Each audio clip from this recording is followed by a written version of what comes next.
सभी को जय मसीह की। चलिए एक बार जोर से हंसिए। या प्रेज द लॉर्ड। मैं आपको क्यों हंसने के लिए कह रहा हूं, क्योंकि आपके हंसने से कोई जलता है। ये कौन जलता है? जितना आप ज्यादा हंसते हैं ना, उतना वो ज्यादा जलता है। और मैं आपको सच कहता हूं, मुझे तो मजा आता है उसको जलाने में, कि तू जल बैठा। और जानते दूसरे लोग कौन से जलते हैं? आपकी हंसी से।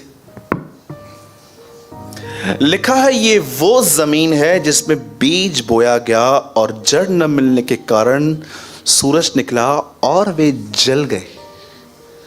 दूसरे आपको देख के वो लोग जलेंगे जिनमें वचन नहीं है। यू नो आप पढ़ सकते हैं, ये मैंने नहीं, ये बाइबल में लिखा गया है। कई लोग मुझसे एक सवाल पूछते हैं, जैसे कि मैंने लास्ट टाइम ये बॉक्स खोला क्वेश्चंस का। उसमें क्वेश्चन लिखा था किसी ने कि ब्रदर, क्या आपका और मेरा बाइबल एक ही है? तो पता नहीं अभी आप कौन हो, आपने नाम नहीं लिखा है। बिल्कुल एक ही है भाई। और मैं हिंदी और इंग्लिश बाइबल पढ़ता हूँ। मैं क्यों पब्लिकली आपको आंसर दे रहा हूँ, क्योंकि इसमें से बहुत कुछ लोग लर्न कर सकते हैं। We have a same Bible. तो आपने उसके बाद लिखा है, वो चीज़ें जो आप देख पाते हो वचन में, वो मैं क्यों नहीं देख पाता? उसका एक कारण है। ये क्वेश्चन बहुतों ने मुझसे पूछा है। मैं आज भी जानता हूँ, ऑस्ट्रेलिया से मुझे एक बार एक मेल आया था, और वो मेल मुझे एक 8 साल के बच्चे ने किया था। तो उसने कहा था, अंकल मैं किसी को डीमोटिवेट नहीं कर रहा हूँ, किसको मैं नीचे नहीं कर रहा हूँ, पर उन्होंने मुझे ऐसा लिख के भेजा था कि मैंने यूट्यूब पे बहुतों को सुना है, पर आपका वचन मुझे समझ में आता है। आपको पता है लिसन, इस बात को ध्यान देना। अगर आपको भी ये क्वेश्चन है कि जो बातें बाइबल में मैं देख पाता हूं वो आप क्यों नहीं देख पाते हो, तो प्लीज आप इसे पॉजिटिवली लेना जो मैं आपको कह रहा हूं। बाइबल समझना एक क्लेवर माइंड नहीं, एक प्योर हार्ट की नीड है। आप कभी कभी कुछ लोगों के नाम लोगे ना, वो भड़क उठते हैं क्योंकि उनके दिल में गड़बड़ है। समझो आपको किसने चीट किया था, उसकी वजह से आप आज तक सफर कर रहे हो, ठीक है, और आप वो लेकर चल रहे हो अब तक, और उनको तो याद भी नहीं है। यू नो, कभी कभी कुछ लोगों को उनको बॉदर तक नहीं करता है कि उनकी वजह से आप डिस्टर्ब हो। वो जीते रहते हैं अपने जिंदगी में मस्त। कभी कभी आप दूसरों का नाम लोगे ना, वो भड़क जाते हैं। आपने इसको कैसे अच्छा कहा, आपको पता है कि इसने क्या किया? ठीक है, उसने किया है। मुझे एक बात बताइए, आप क्यों तेजाब रख के अपने आप को जला रहे हो? आपको चाहिए, आप घर पे जाके आप ये करके देखो। आप एक पॉट लो, उस पर तेजाब डालो, नेक्स्ट डे वो तेजाब किसी और में डालो, तेजाब को कुछ नहीं होगा, एसिड को कुछ नहीं होगा, जो पॉट था वो खराब हो जाएगा। कुछ चीजें ऐसी हैं, चीजों को कोई फर्क नहीं पड़ता है। खराब कौन होता है? आपको तकलीफ होती है। जब भी आप ये चाहते हो कि बाइबल आप पर रिवील हो, तो मैं आपको बताना चाहता हूं, ये आपके ऊपर है ही नहीं। कई लोगों ने मुझे सिखाया था 50-50 बार एक अध्याय पढ़ना। अरे मैं आपको सच कहता हूं, मैंने याकूब की पत्री कम से कम 800 बार पढ़ी है। पर जब मैं उनको पढ़ता था, मुझे बहुत पसंद है याकूब की पत्री, क्योंकि मुझे लगता है कि मसीह की देह में याकूब प्रभु के दांत है जो काटता है। यू नो, हम सब मसीह की देह हैं, कोई सब उसके अंग हैं। मुझे ऐसा लगता है वो उसका यीशु मसीह के दांत है याकूब। वो एक ऐसी पत्री है जिसमें ऐसा लिखा गया है कि एक व्यक्ति की जुबान कंट्रोल में नहीं है तो वो मसीह नहीं है। वो एक ऐसा वचन है जिसमें लिखा गया है कि अगर तुम गरीबों की मदद नहीं करते हो पर उनके लिए प्रार्थना करते हो तो तुम गुनहगार हो। यू नो, इतना स्ट्रेट है वो। अगर तुम उसे कहते हो गर्म रहो, तृप्त रहो, तो क्या तुमने पाप नहीं किया?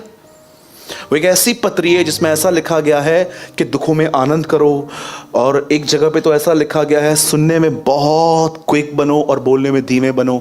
एक ऐसा लेटर है वो बाइबल का जो मुझे लगता है कि वो काटता है हमें। मैं 50-50 बार उसको रीड करता था। आपको पता है, एक बार तो मैंने याकूब की पत्री एक दिन में 22 बार पढ़ ली, और जब मैं पढ़ रहा था तो मुझे लग रहा था मेरे अंदर कुछ जा ही नहीं रहा है। रीरीड रीरीड रीरीड रीरीड रीरीड रीरीड रीरीड, और जाके ये रात को ये जब मैंने पढ़ लिया तो मेरी बहन रात को घर पे आई तो मैंने उसको क्या बोला, मैंने याकूब 22 बार पढ़ा है। तो मेरी बहन ने बोला वचन तो नहीं गया है, घमंड से पूरा भर गया है तू। तो मैंने बोला हाँ ये बात भी सही है। कुछ लोग देखिए ऐसे हो जाते हैं, राइट। अब सुनिए, बाइबल उस पर रिवील होती है जिसका हार्ट प्योर है।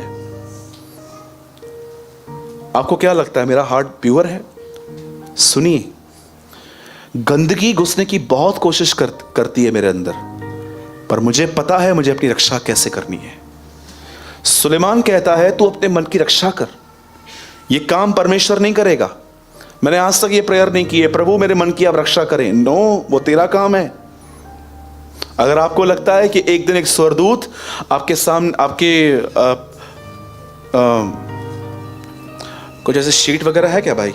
ठीक है मेरा बैग दे दो भाई। समझो वहां पर एक डीमन खड़ा है, वो आप पे थॉट्स फेंक रहा है। आप कभी ये बिलीव मत करना कि आप यहां खड़े हो और एक एंजल खड़ा रहेगा। No, don't disturb him, I am Mikhail. कभी नहीं होने वाला ऐसा।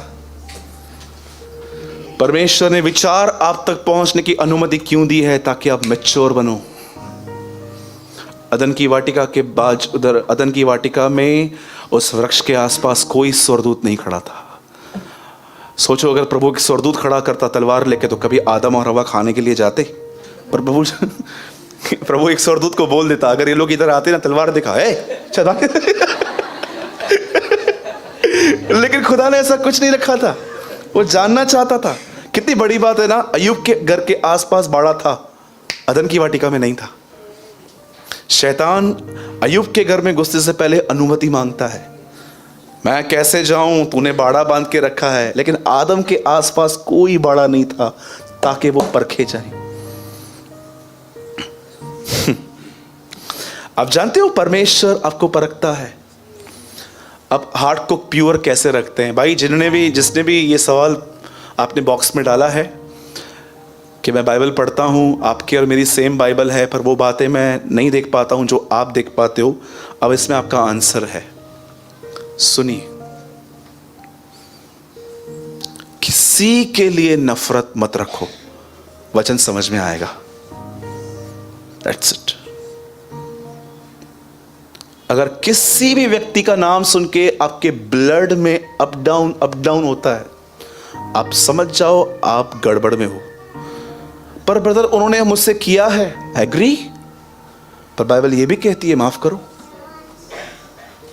ब्रदर लेकिन उनकी वजह से मैं सफर कर रहा हूं, बिल्कुल, बाइबल ये भी कहती है परमेश्वर पे कर देगा वापस।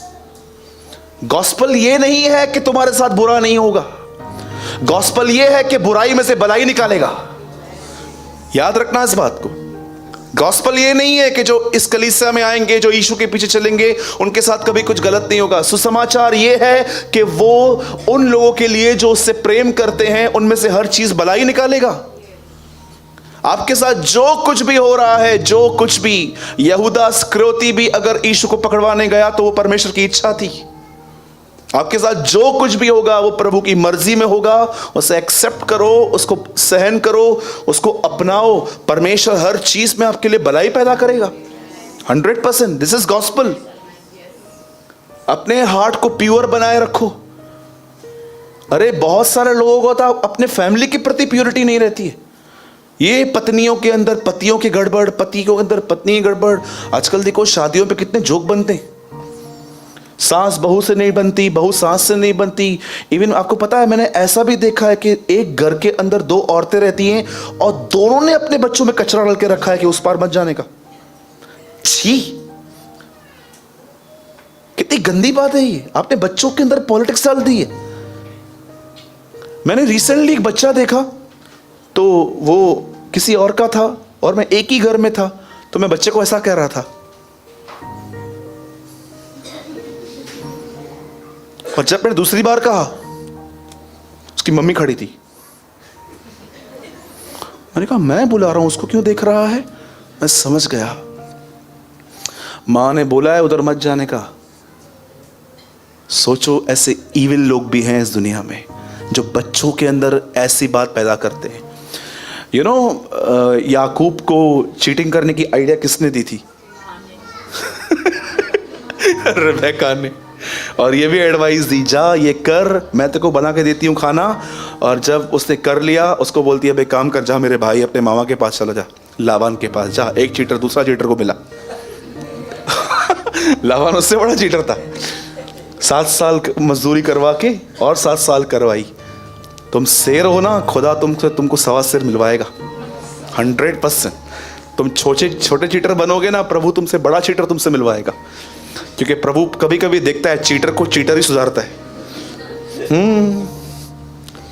बाइबल समझने का एक ही रास्ता है, one way, pure heart, right.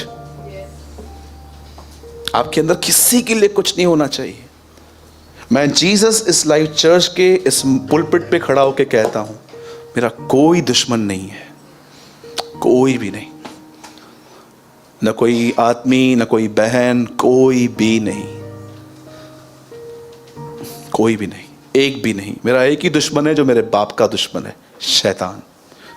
उसको तो मैं नहीं छोड़ूंगा। कसम खाना मना है, नहीं तो मैं ये कहता कि कसम से मैं नहीं छोड़ूंगा उसको। जितना डैमेज कर सका मैं उसको करूंगा। मैं उन मसीहों की तरह नहीं हूं जो डेविल को ये कहते हैं मैं तंग नहीं करूंगा, तू भी मुझे तंग मत कर। मैं ऐसा कभी नहीं बनूंगा। मैं कहूंगा मैं जितना उसको मार सका मैं उसको मारूंगा, राइट। कितनों के बाद जानते हैं आपको शैतान पर अधिकार प्राप्त है? यस, आपकी सुननी है। याद रखना इसको, उसको आपकी सुननी है। वो किसी और की सुने या न सुने, आपको उसको है ना, आपकी सुननी है। ये उल्टा है कि आप उसकी सुनते हो। ये बात अलग है, पर बाइबल बताती है उसको तुम्हारी सुननी है। यीशु ने कहा जाओ, आत्माएं तुम्हारे वश में है। वो लोग आए थे ना वहां से भाग भाग के, अब प्रभु आत्माएं हमारे वश में है। उसको, आपको उस पर अधिकार प्राप्त है। आप जब भी उसको बोलोगे बैठ, उसको बैठना है। और अगर वो भौंक रहा है तो प्रभु ने अलाउ किया है, बस। मैं कभी कभी समझता हूं एक डॉग है जिसकी चेन प्रभु के हाथ में, और जितनी प्रभु डील देगा उतना ही वो आगे आएगा, राइट। और कई लोग जो ये कहते हैं शैतान ने तंग किया है, शैतान ने तंग किया है, शैतान तुमसे तंग है। हाँ, बोलो अपने बाजू को, शैतान तुझसे तंग है। हाँ, कुछ लोग पता है क्या रहेगा, बर्तन भी गिरेगा ना, बोलेंगे शैतान ने गिराया। अरे बरोबर रखना उसको। एक बार एक बहन ने मुझे पता नहीं हमारे ऑफिस के नंबर पे कॉल आया, ब्रदर हर रात को 2 बजे हमारे घर पे बर्तन गिरते हैं, हर 2 बजे। मैंने बोला जिसमें आप रखते हो वो चेक करो। नेक्स्ट डे उसने मुझे बताया आप सही कह रहे थे कि एक जगह डंडे की गायब थी। आजकल कुछ भी होता है ना, कुछ भी। इवन आप कभी कभी लोग चश्मा उतार के कहाँ रख देते हैं, फिर मिलता नहीं है, फिर बोलते हैं शैतान चश्मा लेके गया। अरे इतने ब्लेम्स लगते हैं उस पर, इतने ब्लेम्स लगते हैं उस पर। मतलब मैं सच्ची बोलता हूं, मैं इस बात को मानता ही नहीं हूं कि वो उल्लासनगर में रहता है। वो बोलता है ये लोग ऐसे हैं, ये कुछ भी होता है ना मेरे को पकड़ते हैं। इनके घर पे लाइट बंद होती ना, शैतान ने बंद किया। अरे एमएससीबी ने बंद किया, उसने बंद नहीं किया। मुझे एक बात बताओ, 5 मिनट हम बाइबल पढ़ते हैं, 5 मिनट हम दुआ करते हैं, हमारे उपवास आधे दिन में ही टूट जाते। वो हमको परेशान करेगा क्यों? वो बोलता है ये कुछ करते ही नहीं है। वो उनको तंग करेगा जो 3-4 घंटे दुआ करें, आधा दिन प्रेयर करें, बाइबल पढ़ें। आपको क्यों तंग करेगा? आप तो ऑलरेडी उसके हाथ में हो। शैतान करता है। सुनिए, एक मिस्ट्री में आपको बताता हूं, लिसन। बाइबल बताती है शैतान को अवसर न दो। वो उनके जिंदगी में काम करता है जो उसको अवसर देते हैं। वो कभी भी आपके लाइफ में होल्ड नहीं रख सकता आपका, उसको हमेशा मौका मिलता है। आपको पता है मौका कैसे मिलता है? चलो एग्जाम्पल, चेतन भाई हैं बाहर बैठे होंगे, सुलेखा दीदी बैठी हैं, ठीक है। समझो चेतन भाई एक दिन रात को लेट आए, 12:30 बज गए और बहन सोई थी, और भाई आए और बहन को बोलते हैं खाना दो, ये टाइम है आपके आने का, आया तो सही ना। हाँ फिर आया तो सही मतलब क्या मेरे पे एहसान किया है क्या? चल खाना दे रही हूँ। और जैसे सिस्टर ने खाना उनको दिया, रोटी ठंडा है, ठंडा मतलब खाओ ना, जो मिल रहा है धन्यवाद करके खाओ ना, सूरज भाई बोलते हैं। सूरज भाई और भी बहुत कुछ बोलता है वो भी सुन, वो नहीं सुनते हो आप। आपको पता है ये डिस्कशन डेविल को चांस देती है। मुझे ऐसा लगता है कि जब भी दो पति पत्नी, दो भाई, दो बहनें आपस में डिस्कस करती है ना, ऐसे शैतान उसके बीच में डांस करता है। वो इतना एंजॉय करता है आपकी कन्वर्सेशन को। यस, और जिस दिन आप कहते हो मैं बात नहीं करूंगी, वो बोलता है हिप हिप उर्रे। ये तरीका है उसको चांस देने का। मसीह भाइयों और बहनों, एक बात सीखो, प्रकाशन को बाद में ढूंढो, पहले सबसे पहले डिस्कशन करना बंद कर दो। तू सही मैं गलत, बात खत्म, नो डिस्कशन। आपको पता भी है कि आप सही हो, वो गलत है, फिर भी बोलो तू सही मैं गलत। आजा भाई छोड़, मैं यीशु के नाम में कहता हूं, आप इस एटीट्यूड को रखो। नेक्स्ट डे वो खुद आपको आके कहेगा आई एम सॉरी, मेरी गलती थी। कितनी बार मेरे साथ ऐसा हुआ है, मैंने लोगों को एक्सप्लेन ही नहीं किया। कभी कभी मुझ पे ऐसे ब्लेम्स लगते थे क्रिश्चियंस के थ्रू कि ये है वो है, तू ये है तू वो है। मैं उनको एक ही बात बता रहा, ओके। जैसे मैं फोन रखता था, मैं फूट फूट के रोता था, फूट फूट के। कभी कभी मेरे पास वाले ये बर्दाश्त कर पाते थे, ब्रदर रो रहा है, और वो मुझे पूछते थे क्या हुआ, मैं ऐसे करके बता, nothing brother, I am okay. मैं छोड़ दे रहा बातों को। और आज 2-3 महीने के बाद वो मुझे कॉल करके बोलते थे भाई सॉरी यार, बहुत रूडली बात कर लिया आपसे। उनको बोलता रहा brother it's okay, no problem. परमेश्वर मेरी परिस्थितियों को मुझे बनाने के लिए इस्तेमाल करता है, इस बात को जान लो। मैंने कभी अपने आप को एक्सप्लेन नहीं किया है, और न मैं कभी करूंगा, कभी भी नहीं। मुझे एक बात पता है, एक दिन आएगा जब हम सबकी सब जो हमारे सच्चे चेहरे हैं वहां पर सब दिखाई देंगे, हम कौन हैं, हमने क्या किया है। ओके, किन लोग तैयार हैं वचन के लिए? सब रेडी हैं? बहुत ऑसम वर्ड है आज खुदा सबसे बात करेगा। आमीन।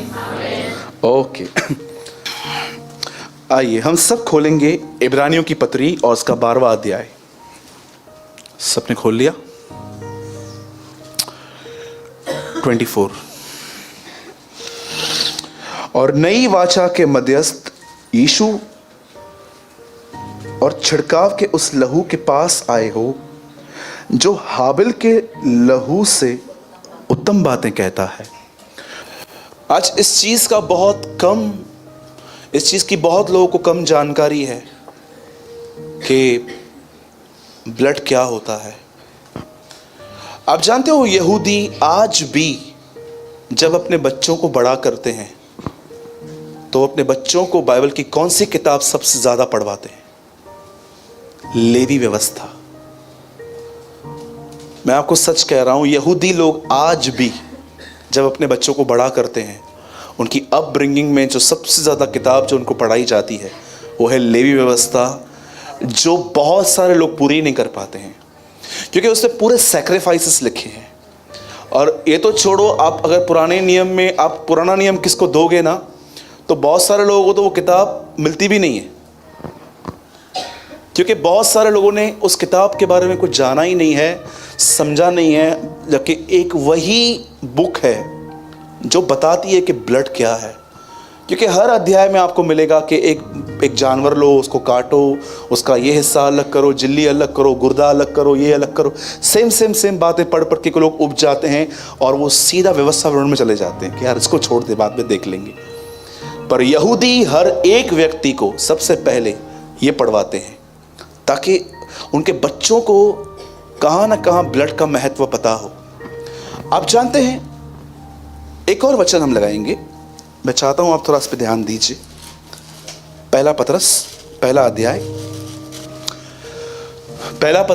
अध्याय और उसका 18वां वचन। क्योंकि तुम जानते हो कि तुम्हारा निकम्मा चाल चलन जो बाप दादाओं से चला आता है, उससे तुम्हारा छुटकारा चांदी सोने अर्थात नाशवान वस्तुओं के द्वारा नहीं हुआ है, 19, पर निर्दोष और निष्कलंक मेमने अर्थात मसीह के बहुमूल्य लहू के द्वारा हुआ है। अब यहां पर पतरस भी यही बात कहता है। सुनिए, मैं चाहता हूं आप सब इस बात पे ध्यान दीजिए। अब आप में से कितने लोगों ने इस बात को नोटिस किया है? यीशु मसीह के हर प्रेरित ने उसके लहू के विषय में कुछ ना कुछ लिखा है। आप पौलुस को देखो जो रोमियो की पत्री में बहुत कुछ लहू के लिए लिखता है। आप पतरस को देखो, वो यहां पर ब्लड के लिए लिख रहा है। आप यूहन्ना को देखो, प्रकाशित वाक्य में वो कहता है कि वो लहू से छिड़का हुआ वस्त्र पहनता है। इब्रानियों का लेखक जो है वो लहू के लिए लिखता है। आप आराम से पढ़िए, बाइबल में हर एक प्रेरित, हर चेला कहां ना कहां अपनी पत्रियों में ये डायरेक्शन देता है कि उसका ब्लड क्या है। मैं अब स्टार्ट कर रहा हूं और मैं चाहता हूं अगर आप अपने जीवन में कुछ चीजों में नहीं बदल पा रहे हो, जैसे कि मुझे अपने लाइफ के कुछ क्षेत्र पता हैं जिनमें परमेश्वर ने मुझे बहुत चेंज किया है, पर कुछ जगहों पर मेरे अंदर 0% भी चेंजेस नहीं आई है। मैं उन चीजों को बॉन्डेज कहता हूं, बंधन। आपको पता है बॉन्डेज का मतलब क्या होता है? बंधन। जब बाइबल बताती है बॉन्डेज, बंधन, तो उसका अर्थ क्या है? बॉन्डेज एक ऐसी चीज होती है जिसमें आपका कंट्रोल नहीं है। उस चीज में आपको जैसा चाहे ऑपरेट किया जाता है और आप एक गुलामी की तरह चलते हो। इसलिए यीशु ने कहा, मैंने तुम्हें गुलाम नहीं पर मैंने तुम्हें दोस्त कहा है। क्योंकि गुलाम नहीं जानता कि वो स्वामी क्या है, पर दोस्त जानता है सब कुछ। पुत्र जानता है, भाई जानता है। मैं जब भी आपके लाइफ में ये वर्ड आप सुनो ना, बंधन, बॉन्डेज, इसका मतलब क्या है? एक ऐसी जगह जहां पर आपका बस नहीं चलता। एक थॉट आता है और आप उस काम को कर लेते हो। इसीलिए 7 अध्याय में पौलुस कहता है, जो काम मैं करना नहीं चाहता हूं वो मुझसे होता है, क्योंकि अब इसका करने वाला मैं नहीं परंतु वो मुझ में बसा हुआ पाप है, इस बॉन्डेज। अब आप अच्छे से जानते हो कि आप यहां पर जितने भी लोग बैठे हो सकता है कि आपका बाहर जो स्टेटस है वो बहुत औसम है। मैं किसी से भी आपके बारे में बात कर रहा हूं कि ये व्यक्ति कैसा है, तो मुझे एक अच्छी रिपोर्ट देंगे, ब्रदर वेरी हेल्पफुल, बहुत अच्छा आदमी है ये। लेकिन दरवाजे के अंदर आप घर पे कैसे हो ये आपकी फैमिली जानती है।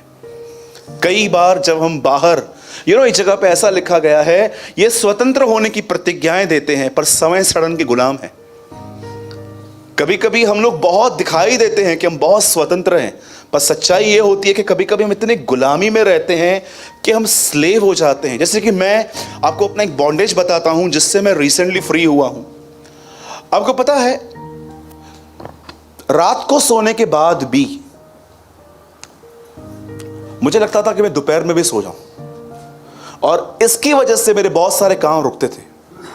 होता क्या था, मैं खाना खाता था और मुझे नींद आती थी और मेरा काम, और मैं ये सोच के सोता था कि मैं 1 घंटा सोऊंगा और उसके बाद कभी कभी मैं 3-3 घंटे सोया रहता था। ये 2 साल पहले की बात है और मुझे नींद आती थी बहुत। मैंने कहाँ ना कहाँ मैं अपने लाइफ में एक रूटीन बना चुका था कि मुझे ये करना है। और आपको पता है, एक दिन तो ऐसा आ गया, मेरी चीज़ें, मेरी हैबिट्स बन गई और मैं कई बार चाहकर भी, आप भी देखो आज लोग नींद के गुलाम हैं। जब भी नींद उनको बोलती है सो जाते हैं, और ऐसा सोते हैं, मैं आपको सच्ची बताता हूं, अलार्म लगाते हैं, उनको छोड़कर सब उठ जाते हैं। सब उठ जाते हैं और फिर उठ के उनका अलार्म कोई और बंद करता है और उनके सर पे बोलता है उठे, हम उठ गए। हाँ, और आज के लोगों को उठाने का एक बहुत अच्छा तरीका मैं आपको बताऊं। एक लड़का था, एक कॉलेज बॉय था, वो सोया हुआ था। उसकी माँ ने उसको बोला, विकी, ए विकी, हाँ 6 बज गए, उठ, कॉलेज है तेरा बेटा। हाँ आ रहा हूँ 6:15। विकी, ए विकी, बोल ना माँ, उठ बेटा उठ, नहाना है तुझे। हाँ ठीक है, 6:30 बजे। ए विकी, अब माँ बोल, विक्की। हाँ, छोटा बच्चा, उसका छोटा भाई सब देख रहा था इसकी नौटंकियां। वो उठ गया था स्कूल जाने के लिए, कॉलेज जाने के लिए नहीं उठ रहा था। वो टाई वाई पहन के खड़ा हुआ था, मस्त ब्रेड बटर खा रहा था खड़े होके। मम्मी को बोलता है, मम्मी क्या हुआ, आप डिस्टर्ब क्यों हो? देखना ये उठता नहीं है। बोलता है 1 सेकंड में उठाऊं? 1 सेकंड में उठेगा ये? इसकी माँ ने कहा, बेटा नहीं उठेगा। कुछ चीजें छोटों को पता रहती है। बोलता है, माँ इसके कान में जाके बोल, सॉरी एक काम कर, मैं इसके कान में जाके बोलता हूँ, देख ये कैसे उठता है। तो उसकी माँ बोलती है, ठीक है जा। उसके कान में जाके बोलता है, विकी तेरा फोन मम्मी के पास है और पासवर्ड उसको पता चल गया है। कुत्ते की तरह उठा। कभी कभी कुत्ते को लकड़ी मारो। आज लोगों का फोन लेके जाओ, अरे नेटवर्क की तरह पीछे पीछे आएंगे। वोडाफोन की एक ऐड आती है, छोटा कुत्ता हमेशा नेटवर्क की तरह पीछे पीछे आता रहता है। जो नहीं उठे ना, फोन दे।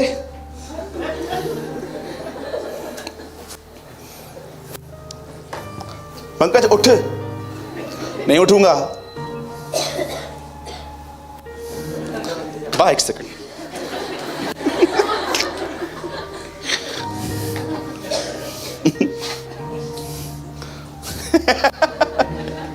आजकल लोगों को उठाने का सबसे अच्छा तरीका है, उनका फोन लेके भाग जाओ। सिंपल। आजकल तो देखो कवर्स कैसे हैं, ऐसे अंगूठा डाल के बात करो। ये चलते चलते लोग फोन लेके चले जाते, अरे फोन तो दे।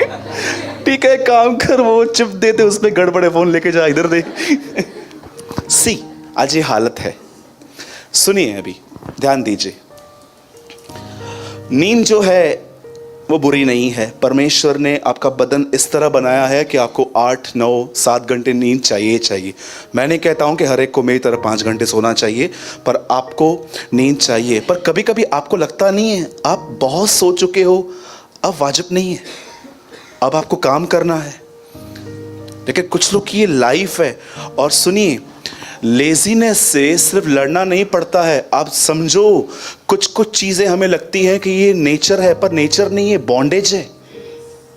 आपको क्या लगता है कि अगर एक आदमी रात को सोता है और उसको ऐसे ऐसे ड्रीम्स आते हैं जिसमें वो बहुत सारे पॉर्न चीजें देखता है, वो बहुत सारे नंगी नंगी बातें देखता है जो उससे देखा है, आपको क्या लगता है ये नेचुरल है? ये डीमंस हैं, ये दुष्ट आत्माएं हैं। वो जानते हैं कि एक आदमी को कैसे सिन में गिराना है।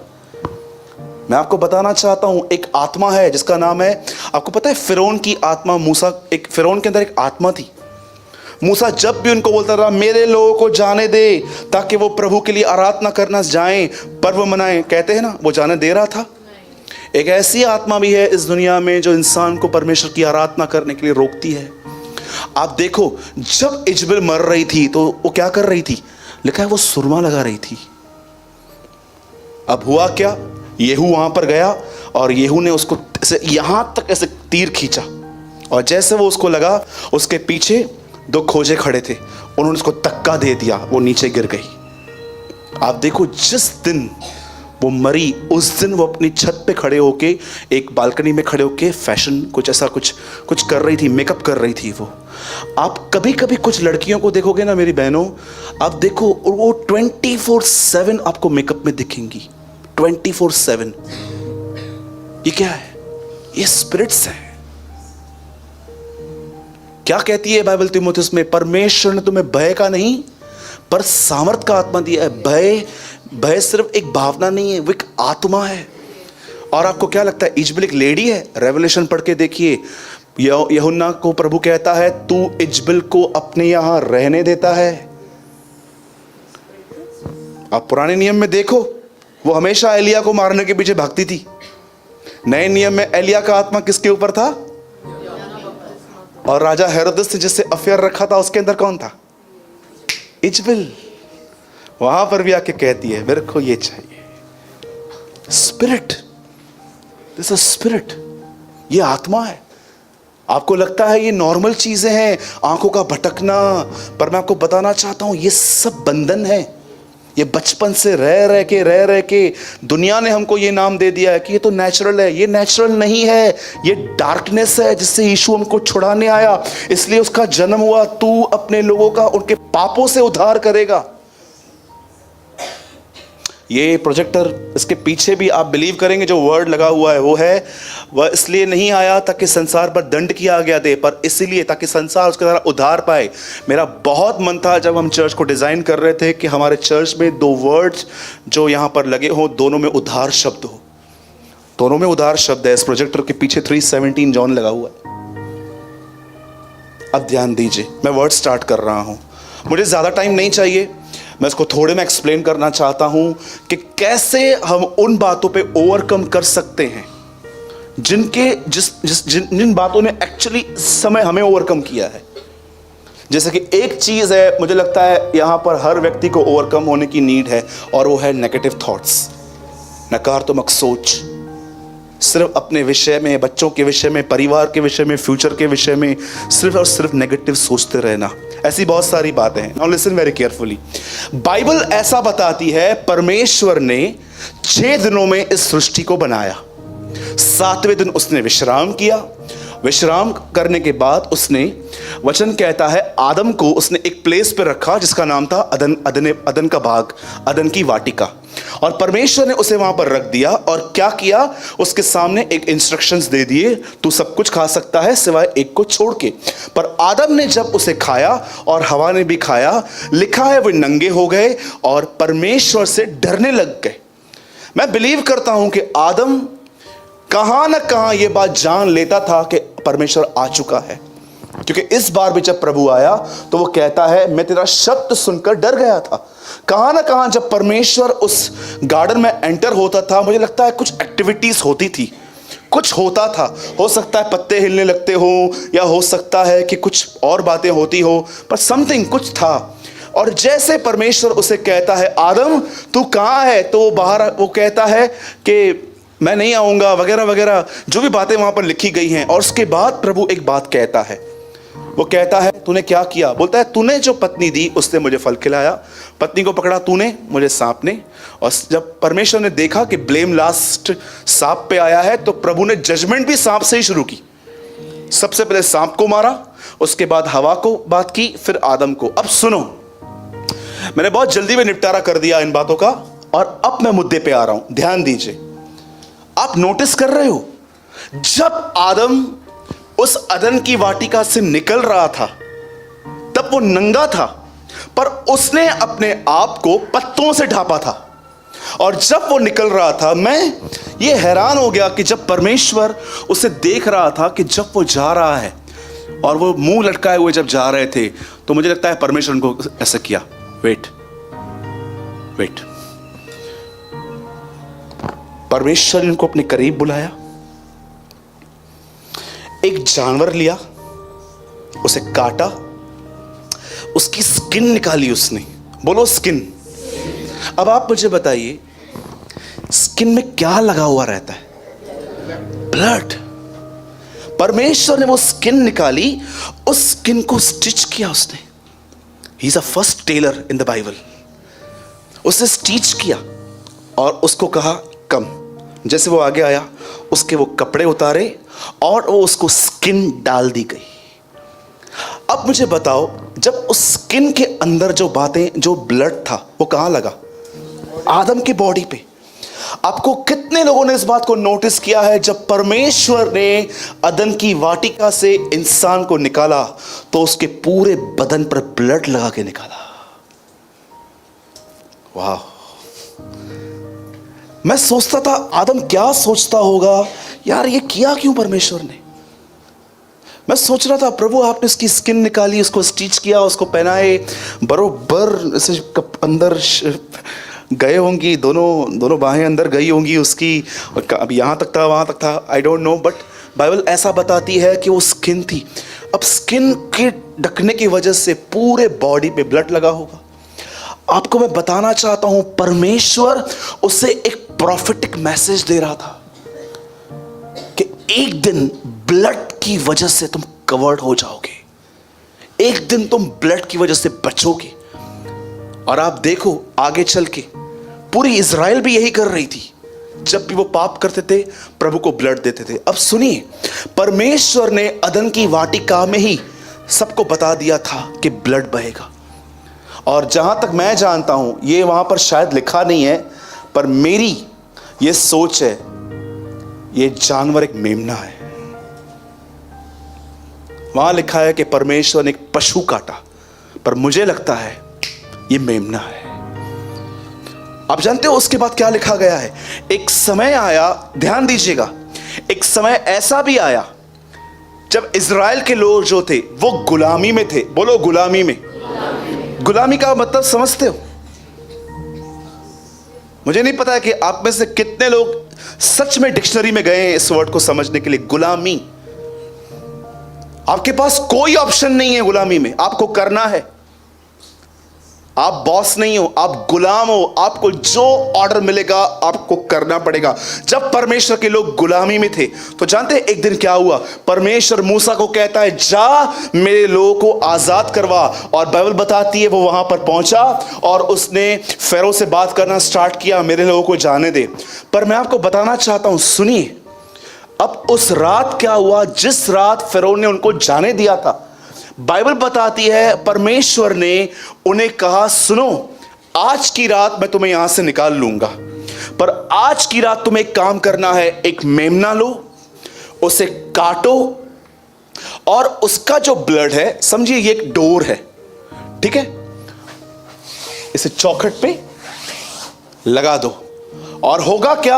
आज रात को जब मौत का फरिश्ता नीचे उतरेगा तो वो सबको मारेगा, लेकिन उन घरों को छोड़ देगा जिनके घरों पे ब्लड लगा हुआ है। अब जानते हो, छुटकारे की एक रात पहले उन्होंने अपने घर के बाहर ब्लड लगाया था। आदम को जब निकाला गया, ब्लड देके निकाला गया। अब ये लोग जो हैं, सी डोर पोस्ट अपने घर पे, आपको पता है इसमें सबसे औसम थिंग क्या है? इस बच्चे के हाथ में बाल्टी है। आप में से कितने लोगों ने इस स्टोरी के अंदर नोटिस किया है, परमेश्वर नहीं कहता है मेमना काटोगे और बच जाओगे। Never written.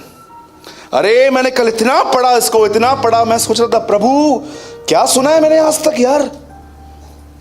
परमेश्वर ने कहां भी नहीं कहा है कि तुम मेमना काटोगे बच जाओगे। परमेश्वर यह भी नहीं कहता है कि उसका खून बहेगा तुम बच जाओगे। परमेश्वर कहता है वो बचेंगे जिन्होंने ब्लड को लगाया होगा। अगर इजरायली उस रात मेमना काटते और वो खून बाल्टी में ही पड़ा रहता तो भी वो मर जाते, लेकिन सच्चाई ये थी, इन्होंने अपने हाथ में एक जूफा लिया, जिसे दाऊद कहता है जूफा से मुझे साफ कर। इन्होंने अपने हाथ में जूफा लिया और उसको अपने घर के बाहर लगा दिया कि हम इज़राइल के लोग हैं और मौत के फरिश्ते तू हमारे बीच में नहीं आएगा। इतिहास तो ऐसा कहता है, एक जगह पर एक ऐतिहासिक किताब में ऐसा लिखा गया है, जिस रात मिस्र में मौत का फरिश्ता दाखिल हुआ उस रात हर यहूदी 100 भजन संहिता 91 कह रहा था अंदर, बाहर लोग मर रहे थे, वहां 10,000 गिरेंगे पर मौत हमें न छू पाएगी। इतिहासकार, बाइबल के विद्वान ऐसा कहते हैं, जिस रात लोग मर रहे थे उस रात वो अपने घर में बैठ के भजन संहिता 91 पढ़ रहे थे, वो बच गए थे। अब परमेश्वर यहां पर यह नहीं कह रहा है कि तुम मेमना काटोगे और तुम बच जाओगे। परमेश्वर कहता है मैं उन घरों को छोड़ दूंगा जिन पर मैं इस खून को देखूंगा। आज बहुत सारे लोगों से आप पूछोगे ना, मेरे भाई मेरी बहन, आपको प्रभु यीशु के लहू के बारे में कुछ पता है? हाँ, प्रभु हमारे लिए आए, हमारे लिए खून बहाया गया, तो भी तो तुम बंधनों में हो, तो भी तो तुम परेशान हो, निंदाएं करते हो, चुगलियां मारते हो, तुम्हारे सेल फोन कचरों से भरे पड़े हैं। क्यों? रीजन जानते हैं क्या है? तुमने ब्लड को बाल्टी में रखा है। उसे लगाना नहीं सीखा है। बाइबल ऐसा बताती है मुर्दों में से जी उठने के बाद। आप देखो, आप कभी आपको कोई मैसेज करता है, बहन, आप बहनों को कोई बहन मैसेज करती है, बहन आधा घंटा मिल सकते हो आप मुझसे, कुछ काम था दीदी। सिस्टर मिलते हैं ना, भाई ने आज प्रचार किया है यीशु मसीह के ब्लड के ऊपर, थोड़ा हम लोग ढूंढते हैं ब्लड के लिए कहाँ कहाँ लिखा गया है। आज जिससे भी मिलोगे ना आपको अपनी प्रॉब्लम ही बताएंगे। जानते हो क्यों? क्योंकि उनको इंटरेस्ट ही नहीं है। They don't even care. क्या यार, आप बहुत सारे भाइयों से मिलो, दे नो द गॉस्पल, उनको सुसमाचार पता है सिर्फ। They know the bloodless gospel. एक ऐसा प्रचार किया जा रहा है आज जिसमें यीशु के लहू की कोई जिक्र ही नहीं है। आप जानते हो उसके बाद क्या हुआ? एक दिन ऐसा हुआ, यीशु मसीह क्रूस पे मरे, उनके बदन से खून बहा, और ये देखिए मुर्दों में से जी उठने के बाद लिखा है एक कमरे में सब उसके चेले बैठे हुए थे, खिड़कियां और दरवाजे बंद थे। अचानक प्रभु यीशु मसीह उनके बीच में खड़े हुए और एक चेले को कहते हैं, मुझे छू। मुर्दों में से कोई व्यक्ति जिंदा हो, उसको देखकर ही बहुत लोग बिलीव नहीं करते। उनको लगता है हम ख्वाबों में हैं या तो ये झूठ है।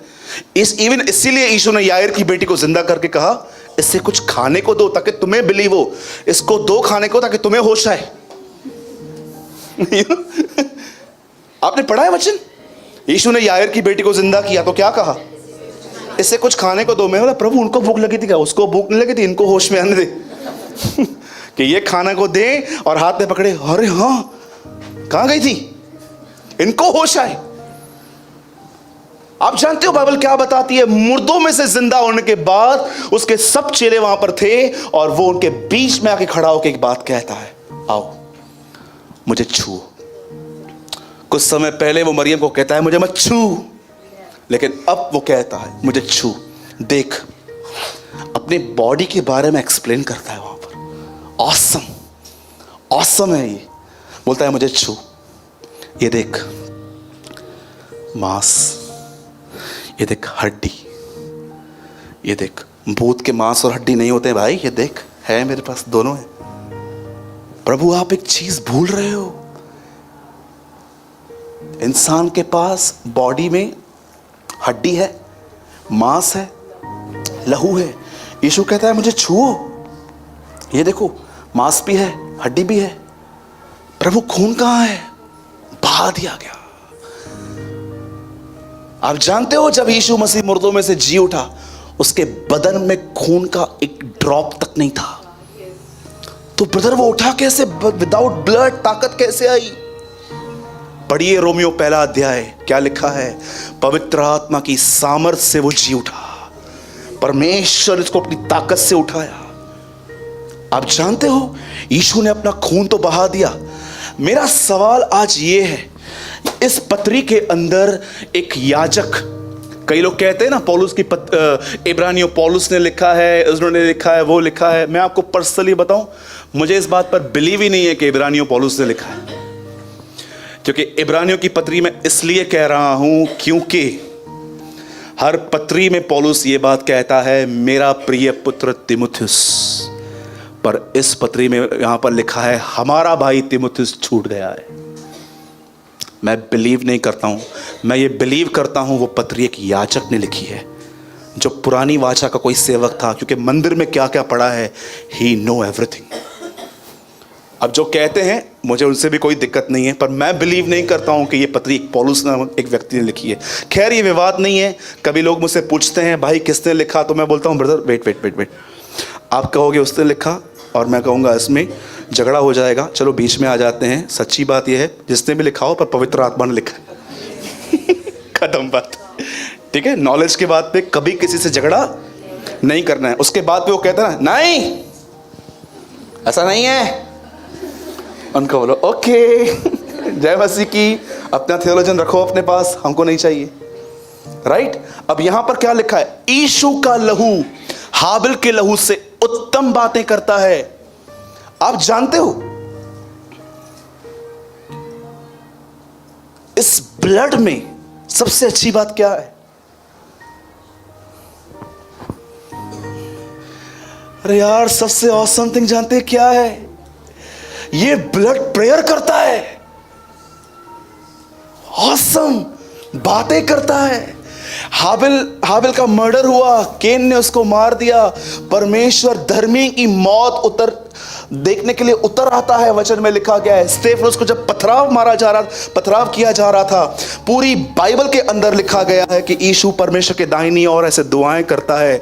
पर पूरी बाइबल को छोड़ो, साइड में रखो, एक वचन ऐसा लिखा है कि जब स्तेफनोस मर रहा था तो यीशु खड़ा था और वो वहां पर खड़े होकर कहता है, मैं मनुष्य के पुत्र को परमेश्वर के दाहिनी ओर खड़ा हुआ देख रहा हूं।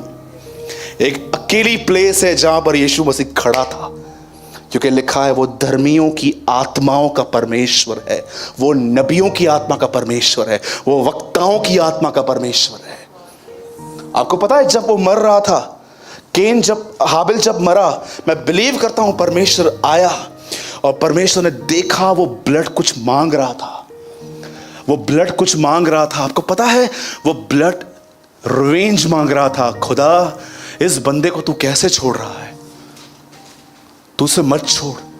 लेकिन जब क्रूज पे लहू बहा और परमेश्वर जब अपने पुत्र को भी देखने के लिए आया, तो मैं बिलीव करता हूं उसका लहू ये कह रहा था, अब एक काम करना, ये जो मेरा खून जिस किसी व्यक्ति पर लगे उस पर दया करना। इसीलिए लिखा गया है यह लहू उत्तम लहू है। आप जानते हो मसीह के लहू में सबसे उत्तम बात क्या है? उस लहू में एक सबसे अच्छी बात यह है, अगर वो लहू आपके बदन पर लगे तो वो लहू खुदा से बात करता है। मैं जब भी अपने पाप कन्फेस करता हूं, मैं हमेशा खुदा को कहता हूं, खुदा तू मेरे गुनाहों को माफ कर और मुझे मसीह के लहू में धोकर शुद्ध कर। और मैं हमेशा महसूस करता हूं कि परमेश्वर मुझ पर रहम करता है। मैं आपसे पूछना चाहता हूं, अब कितने लोग ये जानना चाहते हैं कि ये लहू उपयोग में कैसे लाया जाता है? जानना चाहते हैं? पक्का घर जाके करेंगे?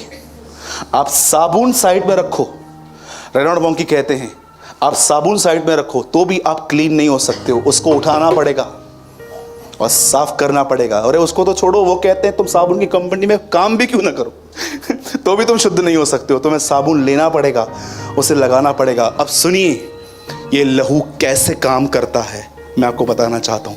प्लीज बाइबल मत खोलिए, मैं 5 मिनट में मीटिंग पूरी करने वाला हूं। मैं सिर्फ एक वचन आपके सामने लगा रहा हूं, ब्रदर, रोमन्स 3:25। देखिए हाउ ब्लड वर्क्स, ये कैसे आप लगा सकते हैं।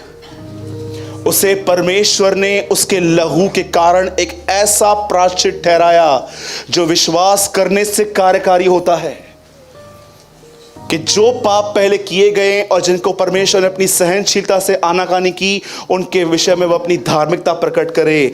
पौलुस यहां बताता है विश्वास से उसका लहू काम करता है। आपको पता है कैसे? अब मैं आपको एग्जाम्पल दिखाता हूं, सुनिए, ध्यान दीजिए। जब भी आप अपने गुनाह को मान लेते हैं, सुनिए इस बात को याद रखिएगा, अगर आपके हाथ में मीठा है तो मक्खियां आपका पीछा करेंगी। अगर आपके हाथ में नॉनवेज की बैग है तो डॉग्स आपके पीछे आने वाले हैं। तो इस बात को भी याद रखना, ब्लड एक चीज को फॉलो करता रहता है और वो है लाइट। जैसा वह ज्योति में है वैसे हम भी ज्योति में चलें तो उसके पुत्र यीशु का लहू हमें माफ करता है।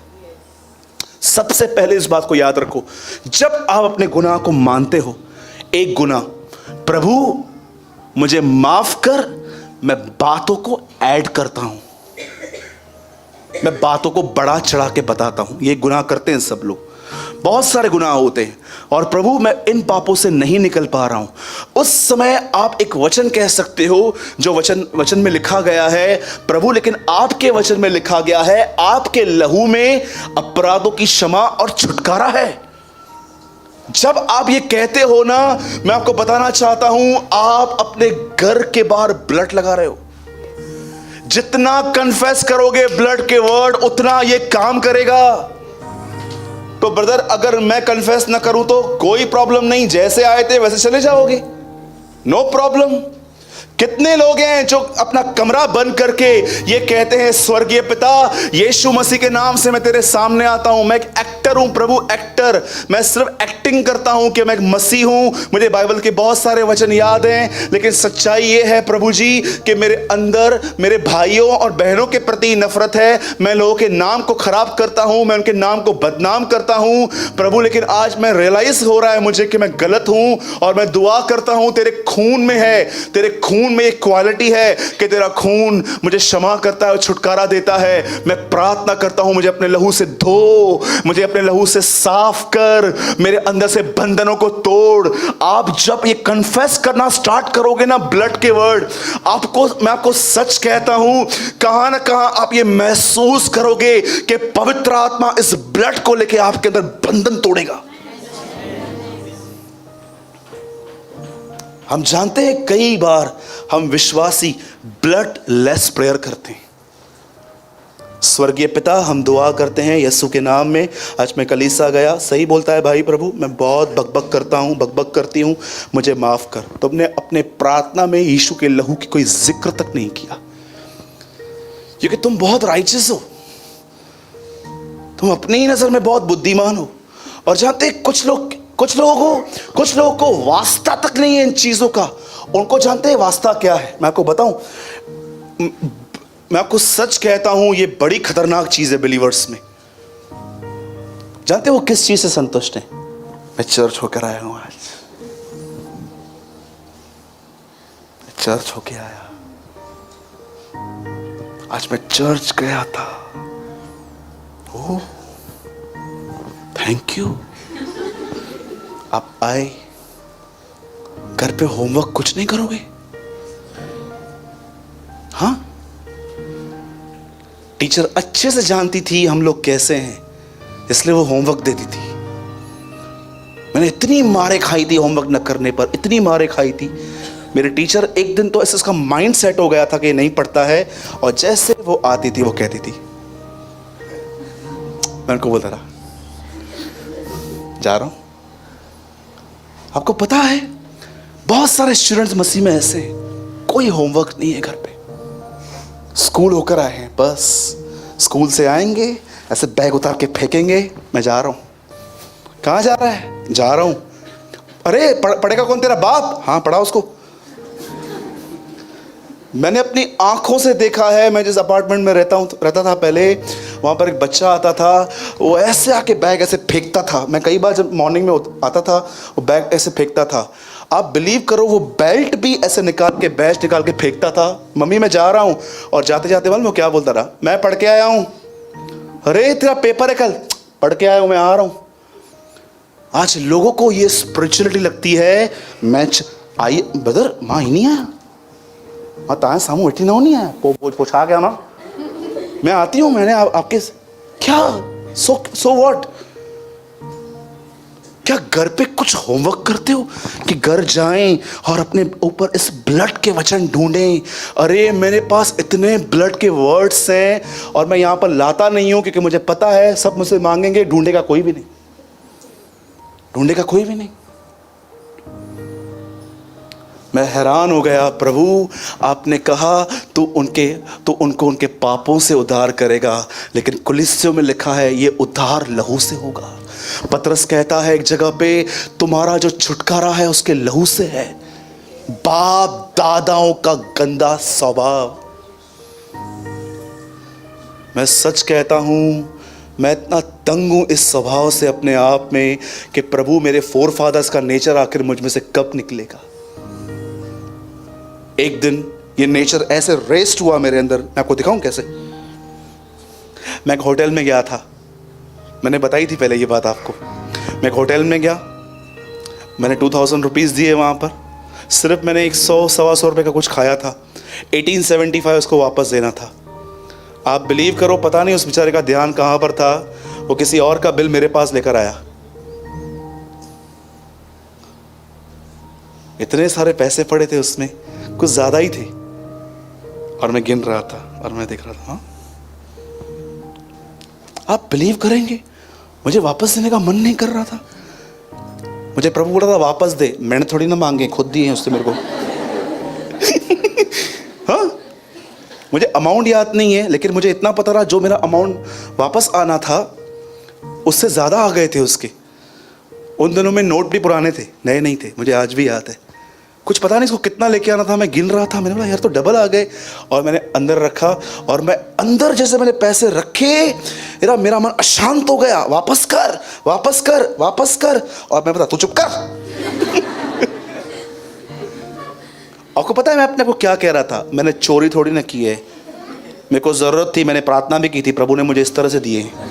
वेरी गुड, इधर आ, इधर आ फरीसी, ढोंगी, पाखंडी। खुद को बोल रहा हूँ, आपको नहीं, मैं ऑब्जेक्ट हूँ, डोंट वरी। और जब मैं बाहर था, मुझे आज भी याद है, मुझे उन दिनों में वाइट एक्टिवा थी, और मैंने जैसे गाड़ी चालू की, मैं इतना अशांत था। मैं थोड़ा आगे गया, मुझे प्रभु ने कहा डोंट डेयर, हिम्मत मत करना ये। और मैं वापस गया, मैंने उसको रोके कहा ये लो। बोलता है यार मैं परेशान हो गया था यार, मैं ढूंढ रहा था मैंने किसको दे दिए आपके पैसे। मैं बोलता था मेरे को दे दिए थे। ये ले लो। उस दिन मैंने समझा बाप दादाओं का स्वभाव क्या है। जब पैसों की बात आती है ना, सब भूल जाते हैं लोग। एक आदमी ने कहा तुम सब अलग अलग हो, रोमन कैथलिक अलग हो, ल्यूथरन अलग हो, पेंटिकॉस्टल अलग हो, मेथोडिस्ट अलग हो। वो कहता है अन्य भाषा में बोलोगे तो ही पवित्र आत्मा है, ये कहता है सोना मत पहनो, ये बोलता है ये बोलता है। तुम सबके डॉक्ट्रिन्स अलग अलग हैं, लेकिन एक चीज़ में तुम सब सेम हो, पैसों के प्रेम में। जहाँ पर पैसों की बात आती है ना, तुम सब एक ही तरह झपटा मारते हो। और मैं आपको बताना चाहता हूँ, मैं उस आदमी की स्टेटमेंट के साथ एग्री हूँ। मेरे भाइयों और बहनों, लिसन, ये लास्ट थिंग है। अगर आप अपने लाइफ में बॉन्डेज फील कर रहे हो, परमेश्वर के पुत्र यीशु मसीह के लहू के विषय में बात करो मुंह से। जानते हो वो लहू आपको क्यों छुड़ाता है? सुना है आपने ये गाना, वो लहू छुड़ाए हमें, वो लहू बचाए हमें, वो लहू छुड़ाए हमें, वो लहू बचाए हमें। यीशु का लहू, यीशु का लहू। आपको पता है वो लहू क्यों छुड़ाता है? सुनिए, इसलिए अपने और पूरे झुंड की चौकसी करो, जिससे पवित्र आत्मा ने तुम्हें अध्यक्ष ठहराया है कि तुम परमेश्वर की कलीसिया की रखवाली करो, जिसे उसने अपने खून किसने बहाया था? यीशु का नाम क्यों मिसिंग है इसमें? इसलिए अपने और पूरे झुंड की चौकसी करो, जिससे पवित्र आत्मा ने तुम्हें अध्यक्ष ठहराया है कि तुम परमेश्वर की उस कलीसिया की रखवाली करो जिसे यीशु ने अपने लहू से मोल लिया। पूरी बाइबल के अंदर एक अकेला और इकलौता वचन है जो बताता है वो परमेश्वर का लहू था। पूरी बाइबल के अंदर आपको दूसरा कोई वर्ड मिले मुझे बताना। There's only one word जिसमें लिखा गया है परमेश्वर की कलीसिया की रखवाली करो जिसे उसने अपने लहू से। एक यही अकेला वचन है पूरे बाइबल में जो बताता है वो ब्लड जो उसके अंदर था वो यहोवा का था। यस,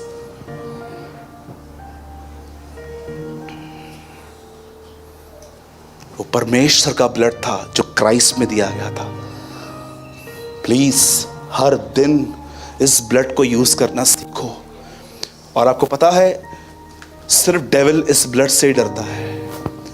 आपको चाहिए आप अय्यूब पे पढ़ के देखो। शैतान कहता है मैं कैसे जाऊं, तूने बाड़ा बांधा है।